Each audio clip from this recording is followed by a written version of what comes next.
আচ্ছা, আপনার কি জানেন যে রাস্তা দিয়ে হাঁটার সময় একটা নিয়ম আছে যে কোন পাশ দিয়ে হাঁটতে হবে? তো আমি এখন যেই পাশ দিয়ে হাঁটছি হচ্ছে রাস্তার ডান পাশ, মানে আমার হাতের ডান পাশ। তো আমার সামনের দিক থেকে গাড়ি কিন্তু পিছন দিকে যাচ্ছে। আপনি যদি কখনো খালি হাতে রাস্তা দিয়ে হাঁটেন তাহলে অবশ্যই রাস্তার ডান পাশ দিয়ে হাঁটবেন। কেন? কারণ আপনি দেখতে পারবেন যে সামনের গাড়িটা কোন দিকে আসছে। তো সামনের গাড়ি দেখে কিন্তু আপনি হেঁটে যেতে পারেন। আপনি সামনের গাড়ি যদি আপনার দিকে আসতে থাকে আপনি কিন্তু গাড়িটাকে দেখে আপনি ডান পাশে চলে যেতে পারবেন।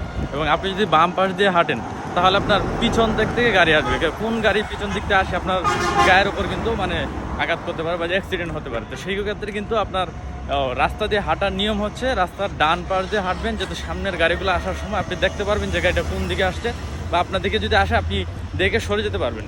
আর আপনি যদি বাম পাশ দিয়ে হাঁটেন তাহলে কিন্তু পিছন দিক থেকে গাড়ি আসবে, আপনি কিন্তু দেখতে পারবেন না, বা বারবার পিছনে তাকানো কিন্তু সম্ভব না। তো কখন কোন গাড়ি পিছন দিয়ে এসে আপনাকে মেরে দিয়ে চলে যাবে সেটা কিন্তু আপনি দেখতে পারবেন না। তো এটা মনে রাখবেন, সবসময় রাস্তা দিয়ে হাঁটার সময় রাস্তার ডান বা মানে হাতের ডান পাশ দিয়ে হাঁটবেন, সামনে থেকে গাড়ি যেন আপনার পিছন দিকে যায়। এই এই টেকনিকটা অবশ্যই ফলো করবেন। তো ভালো থাকবেন, আল্লাহ হাফেজ।